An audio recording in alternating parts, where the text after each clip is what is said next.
that Ilhan Omar is openly disloyal to the nation, our nation, that our ancestors built in the United States Congress. Ooh. Plus, she's an illegal alien. Tucker Carlson slams Ilhan Omar and her latest attempt to destroy America. Just watch. So play a couple clips from Ilhan Omar, who is famous as one of the dumbest, of course, members of Congress. She has foreign policy views that are deeply offensive to, the neocons, which is why she's famous. But she's got a lot of views that are deeply offensive to normal people. She hates whites, and she just says that.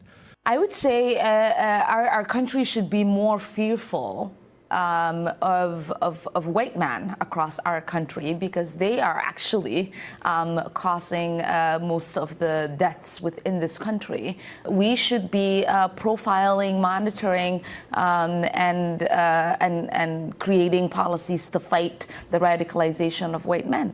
You move to a white country and immediately start attacking white people. How does that work exactly? I don't know, but we tolerate it. We celebrate it. We are collectively saying your vile attacks, your demented views are not welcome here. This is not going to be the country of the xenophobics. This is not going to be the country of white people. This is not going to be the country of the few. This is the country of the many. This is a country that was founded. This is the country that was founded on the history of Native American genocide, on the backs of black slaves. And of course, she's not even here legally. She got here on visa fraud because she married her brother. It's kind of been proven. So it's been known for quite a while that Ilhan Omar apparently married her own brother to help him gain entry illegally into the country. That's a violation of immigration law.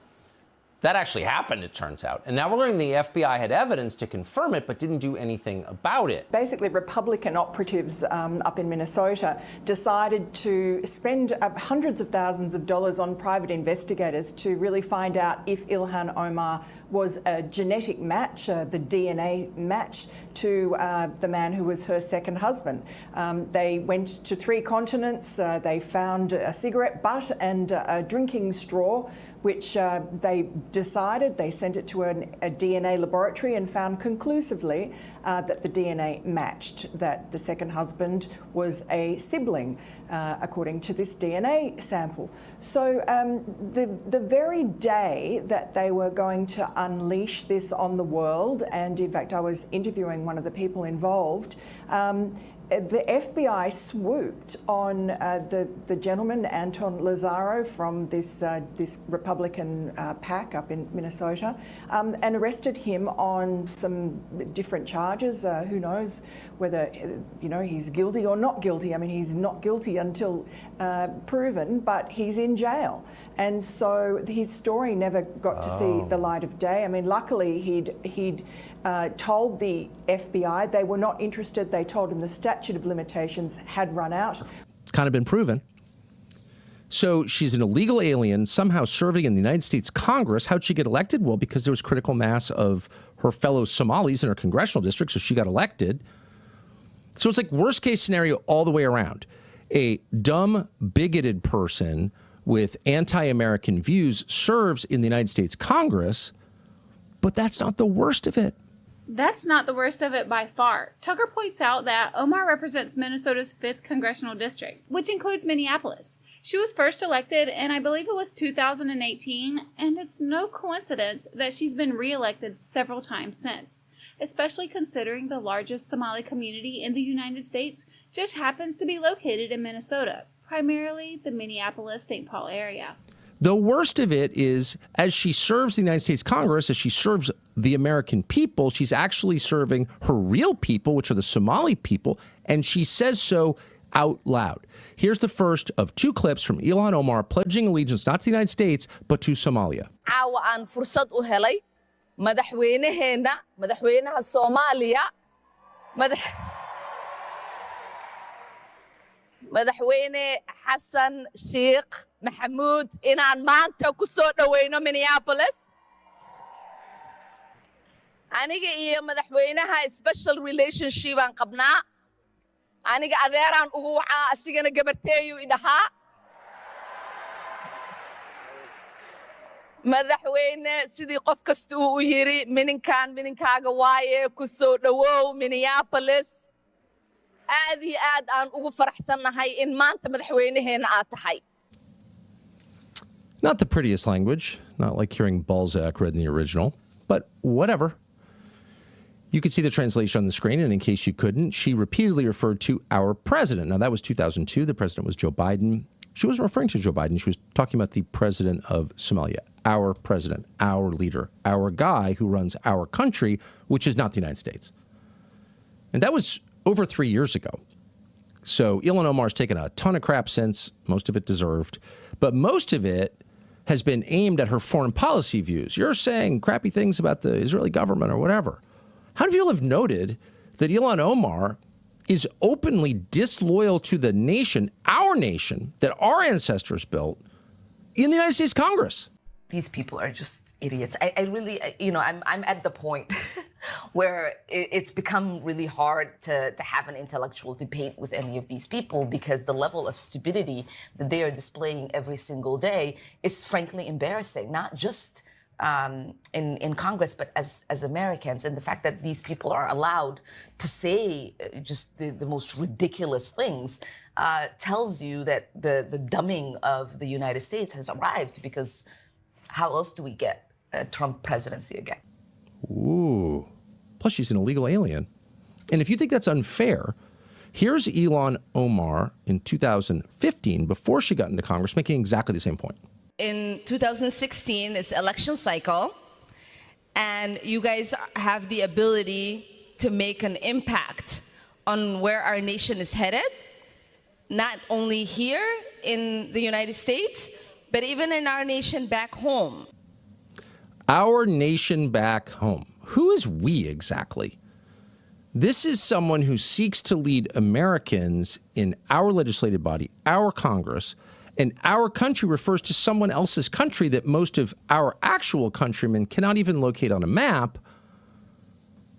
And she's not embarrassed to say it. She also issued a press release back in 2019 stating, "I'm thrilled we were able to secure debt relief for Somalia today. Debt relief is a step in the right direction, and I look forward to continuing to work for the free, peaceful, democratic Somalia we all want to see." So once again, she's openly admitting that she works for the people of Somalia, not America.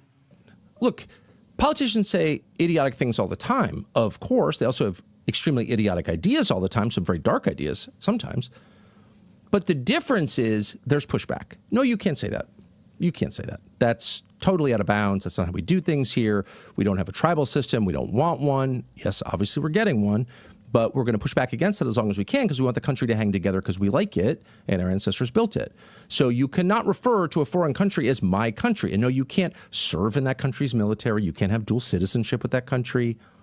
Apparently, Ilhan Omar also seems to think the U.S. government will only do what Somalians in the United States tell it to do, that it will follow their wishes and nothing else. And if you think I'm exaggerating, these are her own words speaking to a Somali audience. Just listen closely to everything that she says, or I guess in this case, read. jawaabteedu waxay ahayd dowladda Mareykanka waxay ka qabanaysaa wixii annaga aan dhahno dowladda Mareykanka qabo. Waa kalsoonidaas inaan isku qabno annaga Soomaali haddii aan nahay.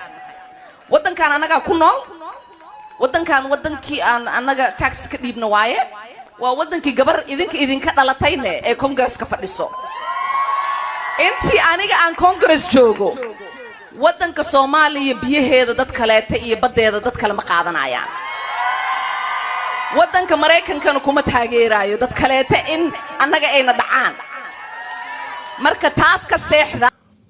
Probably shouldn't speak their language in public. And no, we're not putting your language on our ballots.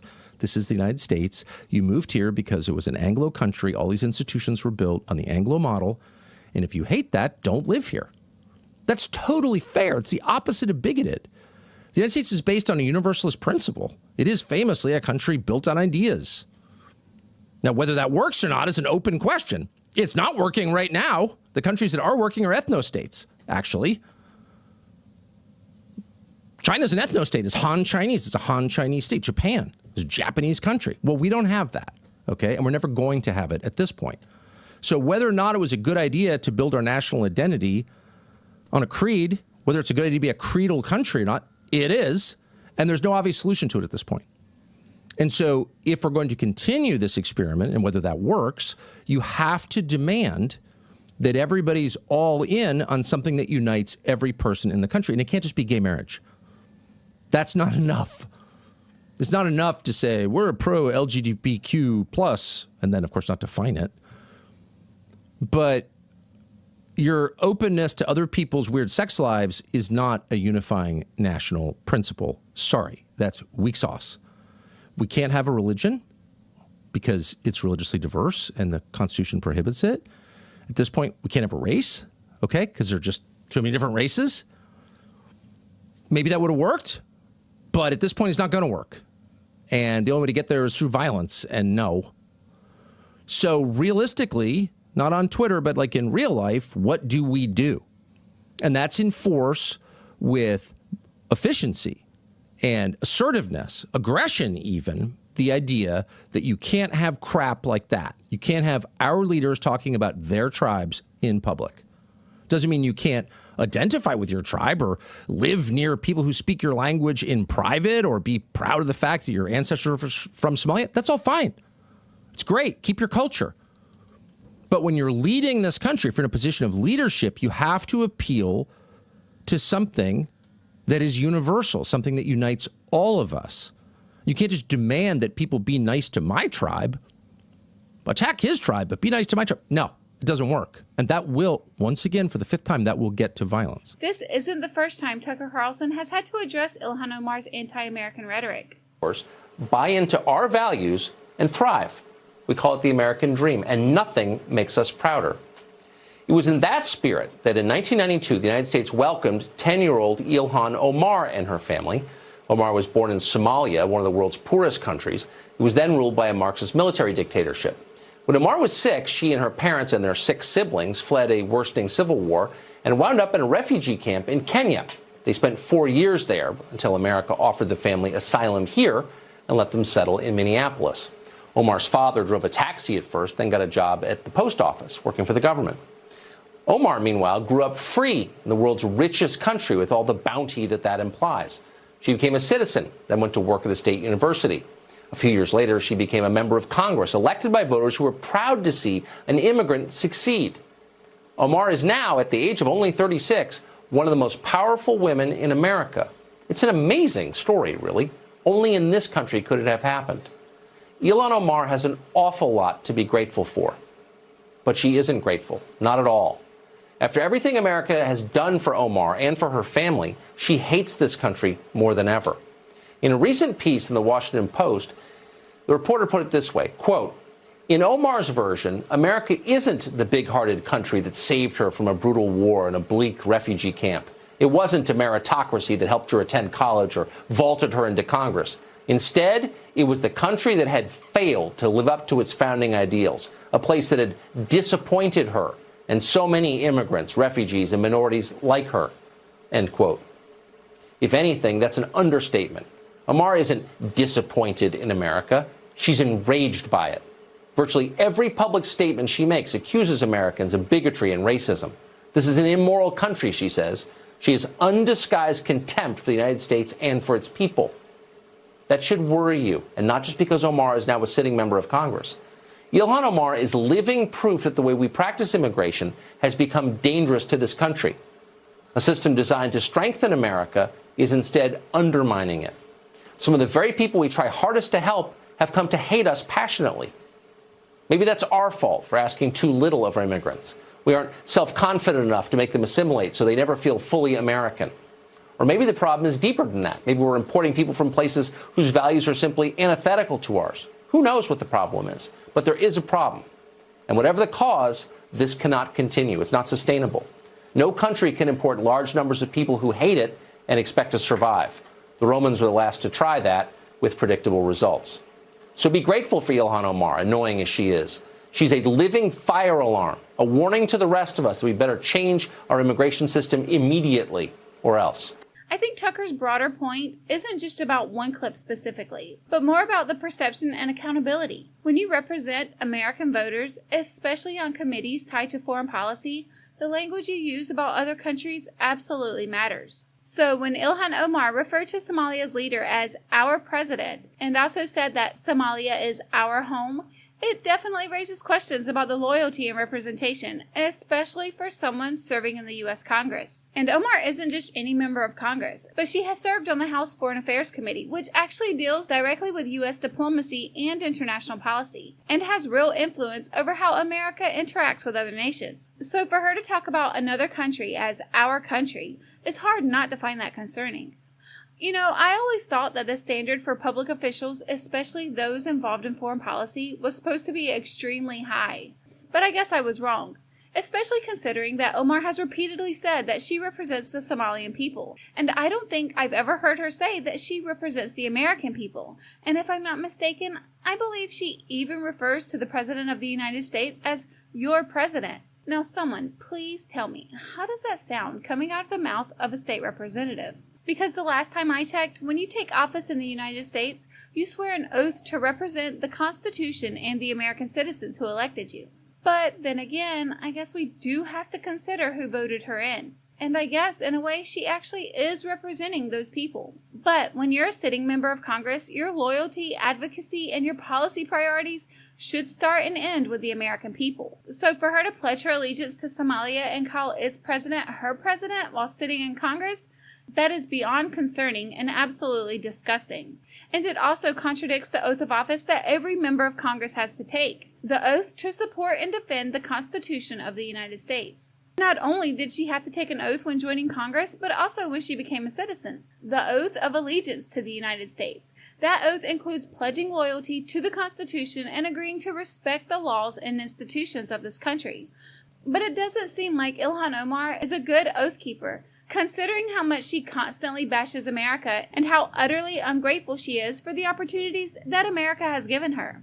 If America is truly as bad as she claims, then why is she still here? Why doesn't she go back to her country and work for her government? Oh, I get it. Because Somalia is uncomparable to the greatest country in the world. Here in America, she not only has the riches, the platform, the influence, but she also has the power to push the policies that will benefit her country. And thanks to our freedoms, she's allowed to say whatever she wants about our country, and it seems like she's been doing whatever she wants in our country.